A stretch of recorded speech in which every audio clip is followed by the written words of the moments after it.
How's it going, everyone? This is Mick. I hope you're doing well. Welcome back for another pro wrestling related video in which we're going to see me talking about Chris Benoit this time. And we're going to remember his career the best that we can. Everything that happened pre-2007. Chris Benoit was born Christopher Michael Benoit. He was born May 21st, 1967. He died June 24th, 2007. Chris was born in Montreal, Quebec, Canada, and passed away in Fayetteville, Georgia. Chris gave 22 years of his life to the sport that he loved, professional wrestling. Before I go any further with this video, I'm going to cite Wikipedia as mostly my source that I'm using, as well as old wrestling DVDs that I have, videotapes, and magazines. As I quickly mentioned, Chris gave 22 years of his life to the sport that he actually loved. He had many nicknames throughout his career as a wrestler, the most notably being the Canadian Crippler, the Crippler Chris Benoit, the best damn technical wrestler in the world, the Rabid Wolverine, just to name a few. Chris was trained by a number of different wrestlers, including Bruce Hart, Stu Hart, Tatsumi Fujinami, New Japan Pro Wrestling Dojo, Tokyo Joe, and somebody by the name of Mike Hammer. Chris made his official debut in professional wrestling November 22nd, 1985, under the name Chris Benoit. Throughout his time in professional wrestling, Chris held 30 championship titles between his travels around the world. Just to name a few more of his accolades before we get into the body of his wrestling work, Chris Benoit was a WCW and WWE Triple Crown champion. Chris won the 2004 WWE Royal Rumble, starting the match at contestant number 1. At that time, he was only the second guy to ever do that behind Shawn Michaels, but they won't tell you that anymore. He's only the third guy in the history of the company to ever do that. Chris Benoit won the WWE World Heavyweight Championship at WrestleMania 20. So now that we have his basic background information there in wrestling, let's dive into it a bit further, and I'm going to just tell you about where he was born and raised really quick. Chris was born in Montreal, Quebec, Canada. His early wrestling influences was the Dynamite Kid. Eventually, Chris would begin his wrestling training in Stu Hart's dungeon. Chris would get his first official start with a wrestling company in Stu Hart's Stampede Wrestling. He would work there from 1985 through 1989, according to Wikipedia. It was November 22nd, 1985. Chris would have his very first match. It was a tag team match. He teamed up with a guy called Remarkable Rick Patterson, and they faced Butch Moffat and Mike Hammer. According to Wiki, his team was successful, and Chris got the pin with the sunset flip. Chris Benoit would get his first single titles win March 18th, 1988, according to Wikipedia. This was in Stampede Wrestling, and this title was called the British Commonwealth Mid-Heavyweight Championship. Now we're going to talk about his time in New Japan Pro Wrestling. And from what I've read in studying Chris Benoit's career, he simultaneously worked in Japan and Stampede Wrestling, I think. It says that his total time with New Japan Pro Wrestling was 1986 through 1999. Not exclusively, obviously, because in the 90s, he worked in both ECW and WCW. And in the 90s, I believe WCW had like a talent exchange partnership with New Japan Pro Wrestling. When Chris Benoit arrived in New Japan Pro Wrestling, he trained in the New Japan Dojo for 1 year before ending up in the ring. Benoit made his debut in New Japan Pro Wrestling in 1986, and he wrestled under the name Chris Benoit. Near the end of the 80s, Chris started wearing a mask and called himself the Pegasus Kid. As Pegasus Kid, he had classic matchups with Black Tiger, who was Eddie Guerrero, Jushin Thunder Liger, Shinjiro Otani, and El Samurai, just to name a few. I'll now quickly mention his very first major title championship win. This was in August of 1990. Chris faces Jushin Thunder Liger and wins the IWGP Junior Heavyweight Championship. Eventually in 1991, the Pegasus Kid would lose his mask during a match in Mexico. He would then go on to be known as Wild Pegasus without the mask. Throughout the early to mid-90s, he kept working in NJPW, and it paid off because he won the Best of the Super Juniors tournament twice, as well as the very first Super J Cup tournament in 1994. We're now on to WCW, 1992 through 1993. This is Chris's very first chance at working in the United States. He had his first WCW match in June of 1992. It was a tag team match in which his team lost. It was Chris Benoit and somebody called Biff Wellington versus Brian Pillman and Jushin Liger.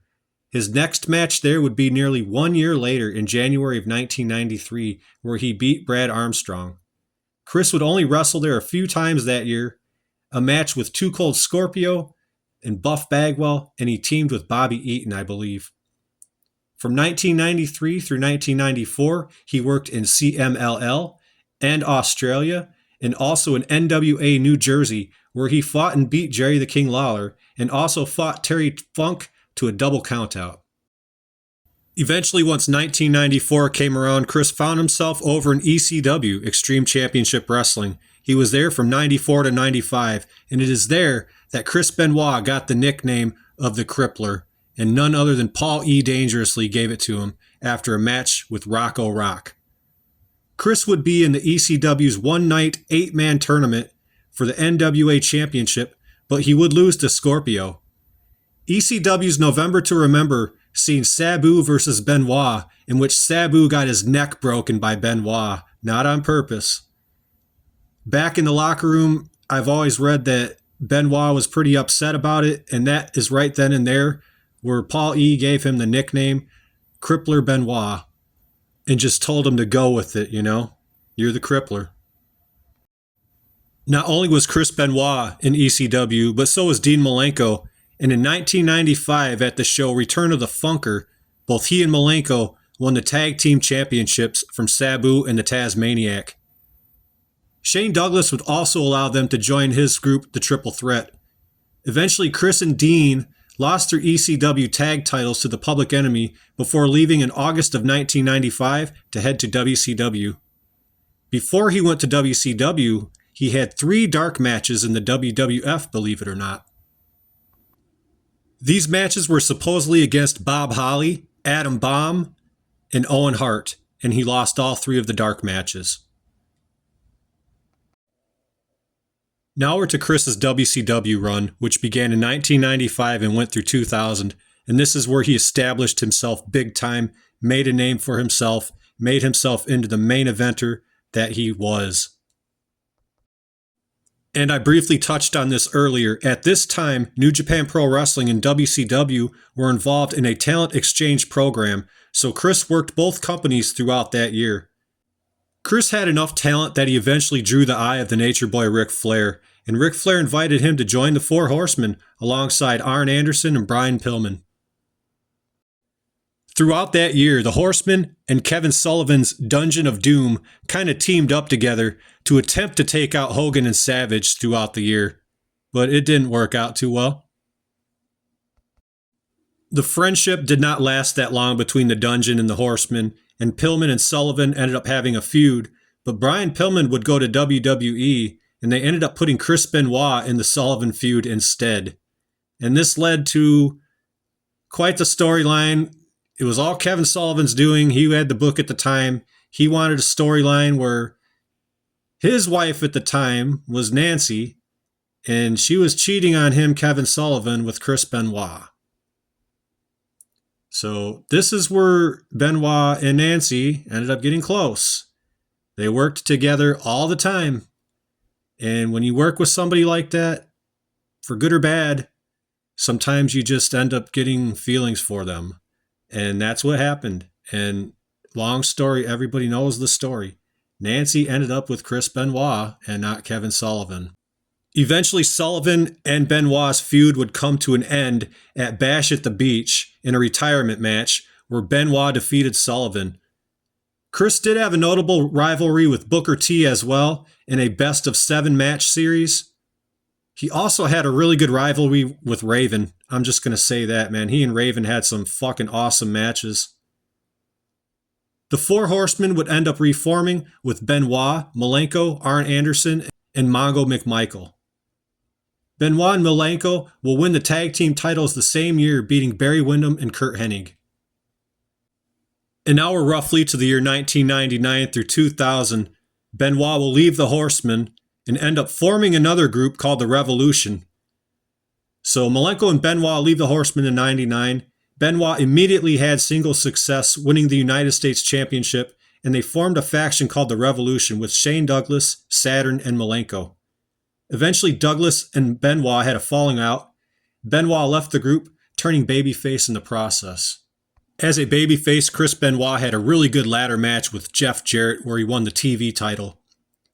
Later this year, after Owen Hart's untimely passing, Chris would have a tribute match versus Bret Hart in Kansas City, where Owen's death happened.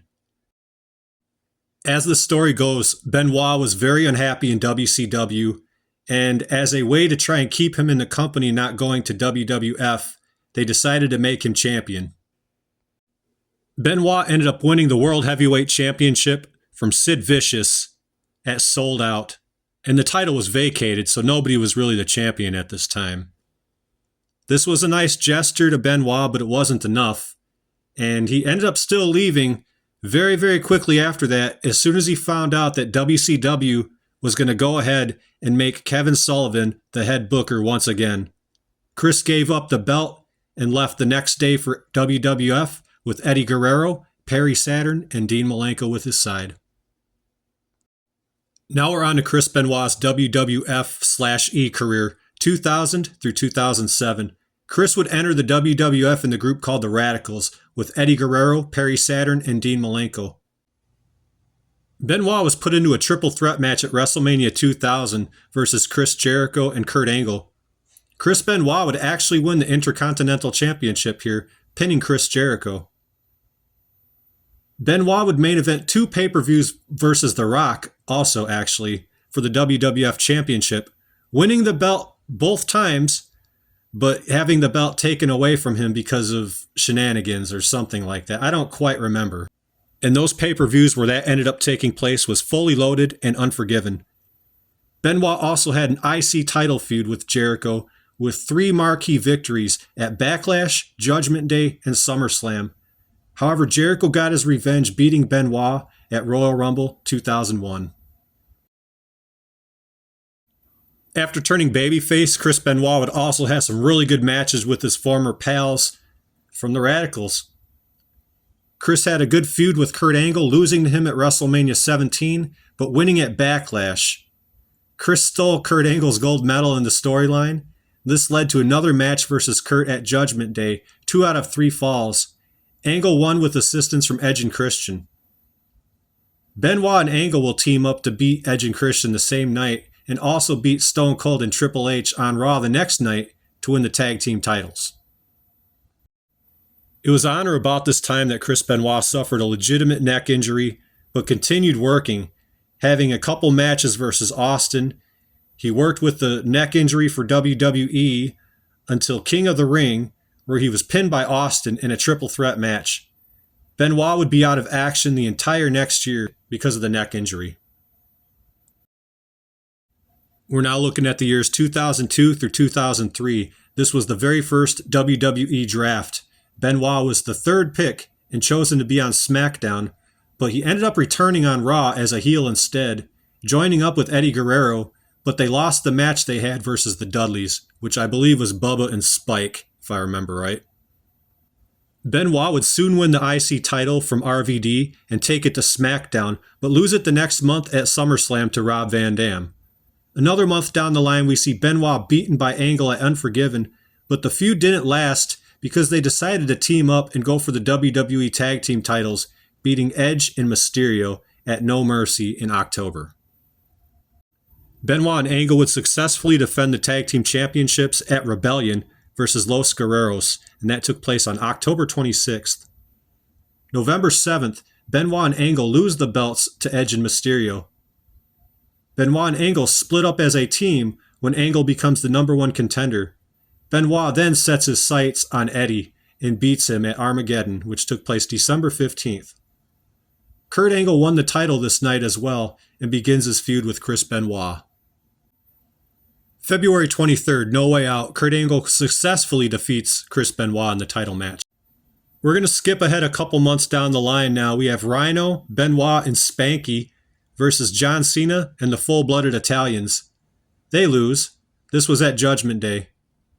The next month in June, the United States Championship is brought back with a tournament, with the finals being Benoit versus Eddie.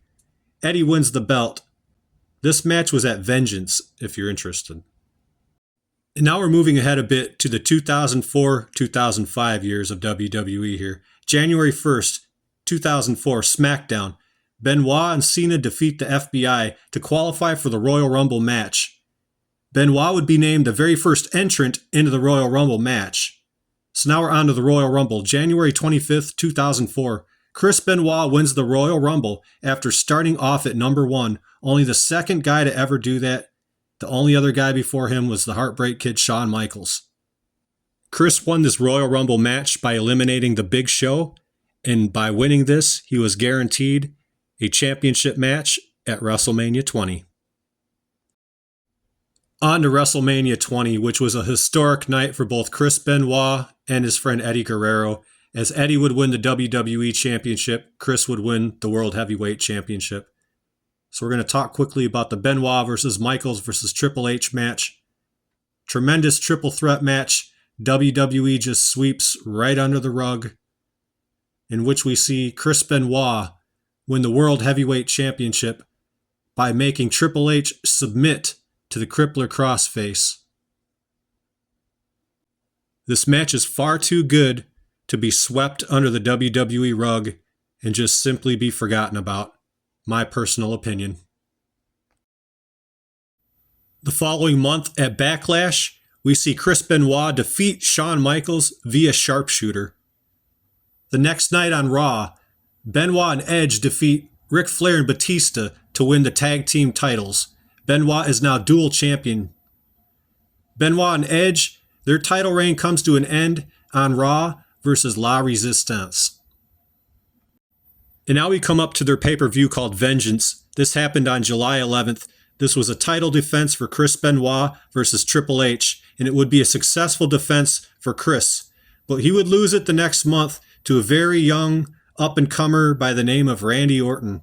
And this happened at SummerSlam and ended Chris Benoit's 154-day title reign. Edge will soon turn on Chris Benoit, and they have a pay-per-view coming up called Taboo Tuesday. And what they're going to end up doing is put all three into a fan poll. Well, I haven't mentioned the other guy yet. Shawn Michaels, Edge, and Chris Benoit will be voted on by the fans to see who will face Triple H at Taboo Tuesday. Fans choose HBK. That same night, Benoit and Edge versus La Resistance. They were forced to tag one more time.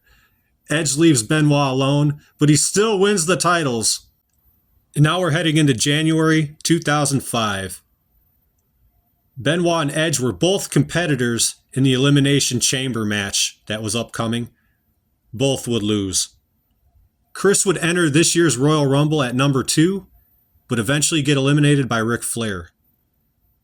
Benoit and Edge would be in the Money in the Bank match for the title shot at WrestleMania 21. Benoit was about to win the match, but stopped by Edge with a chair to the arm. Edge wins. The next show coming up, major show anyway, was Backlash, May 1st. Benoit versus Edge, last man standing match. Edge wins via shot to Benoit's head with a brick. We are now into the years 2005 through 2007. This would be considered Chris Benoit's United States Championship run. In 2005, Benoit was drafted to SmackDown. He wrestled at ECW One Night Stand, which was a cool pay-per-view, and defeated Eddie Guerrero. On July 24th at the Great American Bash, Benoit loses to Orlando Jordan. Unsuccessful title opportunity for Benoit. Chris Benoit would win it a month later in a rematch at SummerSlam, defeating Jordan in 25 seconds. At No Mercy on October 9th, there was a fatal four-way United States Championship match. Benoit was victorious over Booker T, Christian, and Orlando Jordan. 2 weeks later, Booker T wins it on SmackDown, October 21st. Now for some bad news. November 13th, Eddie Guerrero was found dead in his hotel room. The next night on Raw was an Eddie Guerrero tribute show. SmackDown was the same thing, and on that episode of SmackDown, Chris Benoit defeated Triple H in an Eddie Guerrero tribute match. November 25th, Teddy Long makes the best of 7 series with Chris Benoit versus Booker T. Booker gets legit injured, with quotations around that, in this series, and Randy Orton is picked to replace him as his stand-in. Orton will end up winning the match, winning the championship, and just gives it over to Booker T after everything is said and done. At February 19th's No Way Out, Chris Benoit will win back the United States Championship, making Booker T tap to the Crippler Crossface. The following week in storyline, Chris Benoit breaks JBL's hand. WrestleMania 22 is up. Chris Benoit loses the United States title to JBL. Chris would also lose his rematch.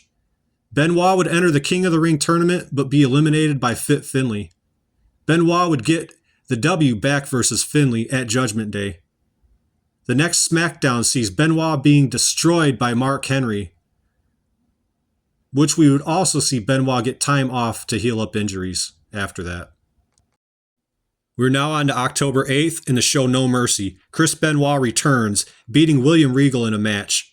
Benoit would also win his final United States Championship that week versus Mr. Kennedy.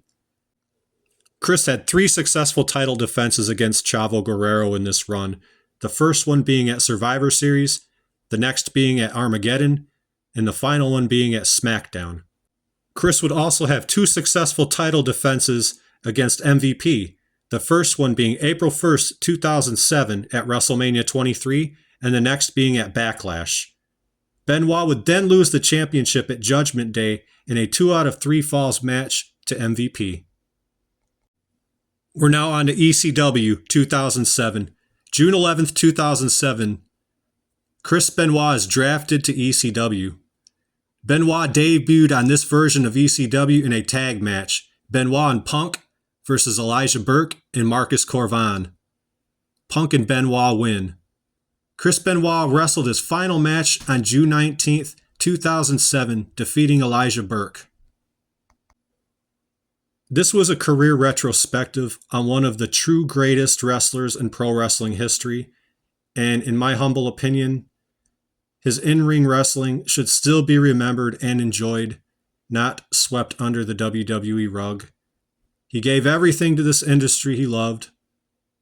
Chris is in fact survived by a son named David Benoit, who is an absolute mirror image of his dad. I always hoped to see David in a wrestling ring one day, but I haven't yet. I made this video for a couple reasons. For one thing, I made it for David, so he can have something positive to watch about his dad's wrestling career and legacy. And secondly, I just wanted to share this with the wrestling fans in general and urge y'all to try and remember this guy for the good things that he did in the ring, and do your best to separate the athlete from everything else. I know that's a hard lift for some of you fans, but God damn it, this guy had over 20 years of in-ring service. And once again, in my humble opinion, I just don't think his matches should be forgotten about. But that's just one guy's opinion, my opinion. If you watched the video this long, I thank you for watching the video. And just reconsider your thoughts on Chris Benoit and his contributions to professional wrestling. And that's all I'm going to say. Thanks, guys. See you the next time.